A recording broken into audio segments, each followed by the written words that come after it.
స్నేహితులు బహుమతులు ఇచ్చిపుచ్చుకోవడం సర్వసాధారణం.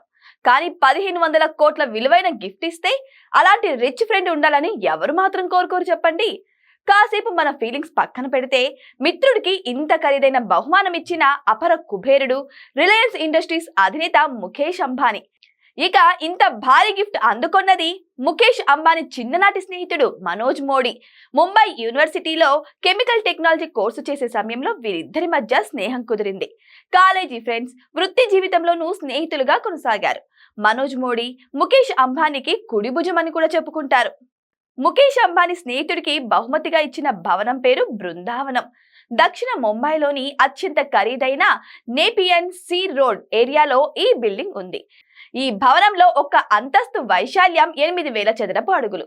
ఈ ఏరియాలో ఒక్కో చదరపు అడుగు 45,000 నుంచి 70,000 వరకు పలుకుతుంది. మొత్తం 1,70,000 చదరపు అడుగుల విస్తీర్ణంలో నిర్మించిన ఈ 22 ఫ్లోర్స్ బిల్డింగ్ మొదటి అంతస్తులు కార్ పార్కింగ్ కోసం వదిలేశారు. 8 నుంచి 10వ అంతస్తు వరకు స్విమ్మింగ్ పూల్, జిమ్, స్పాతో పాటు 50 మంది సిట్టింగ్ కెపాసిటీతో సినిమా థియేటర్ కూడా ఉన్నాయి. 19 నుంచి 21 అంతస్తు వరకు 3 ఫ్లోర్లలో మనోజ్ మోదీ నివసిస్తున్నారు. మిగిలిన ఫ్లోర్లో ఆయన కుమార్తెలు, వాళ్ళ కుటుంబ సభ్యులు ఉంటున్నారు. మనోజ్ మోడీ 1980లో ధీరుభాయ్ అంబానీ సమయంలోనే రిలయన్స్ ఇండస్ట్రీలో చేరారు.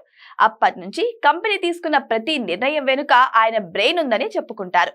ప్రస్తుతం Reliance retail and Reliance Jio బోర్డుల్లో డైరెక్టర్ గా ఉన్నారు.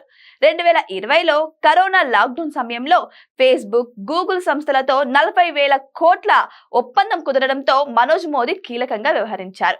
అయితే రిలయన్స్ రిటైల్ విస్తరణ, జియో టెలికాం లాంచ్ వంటి భారీ ప్రాజెక్టులను ఆయనే పర్యవేక్షించారు.